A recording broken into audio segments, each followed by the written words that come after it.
Ochira ക്ലാപ്പനയിൽ MDMA ഉൾപ്പെടെയുള്ള ലഹരി വസ്തുക്കൾ പിടികൂടി. സംഭവത്തിൽ ഒരാളെ അറസ്റ്റ് ചെയ്തു. ക്ലാപ്പന കോട്ടയ്ക്കുപുറം സ്വദേശി നിഷാദിനെയാണ് അറസ്റ്റ് ചെയ്തത്. ഇയാളിൽ നിന്ന് കഞ്ചാവും MDMA ടാബ്ലറ്റുകളും ഉൾപ്പെടെയാണ് പിടികൂടിയത്. Excise enforcement and anti narcotic special സ്ക്വാഡിലെ എക്സൈസ് ഇൻസ്പെക്ടർ ദിലീപ് CPയുടെ നേതൃത്വത്തിൽ ക്ലാപ്പനയിൽ നടത്തിയ പരിശോധനയിലാണ് കഞ്ചാവും MDMA ഗുളികയും MDMAയുമായി യുവാവിനെ അറസ്റ്റ് ചെയ്തത്. കരുനാഗപ്പള്ളി ക്ലാപ്പന കോട്ടയ്ക്കുപുറം ദേശത്ത് ഷഹനാസ് മൻസിലിൽ 25-കാരനായ നിഷാദിനെയാണ് അറസ്റ്റ് ചെയ്തത്. ഇയാളിൽ നിന്ന് 204 ഗ്രാം കഞ്ചാവും 3.11 ഗ്രാം MDMAയും 5 MDMA ടാബ്ലറ്റുകളും പിടിച്ചെടുത്തു.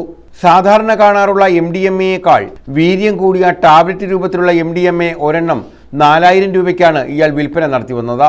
Assistant excise inspector grade Nirmalan Thampi, preventive officer Prasad Kumar, സിഇഒമാരായ Aneesh M R, Ajith BS, Sooraj PS, Balu S. Sundar, Abhiram H, Varsha Vivek എന്നിവരടങ്ങുന്ന സംഘമാണ് ഇയാളെ പിടികൂടിയത്.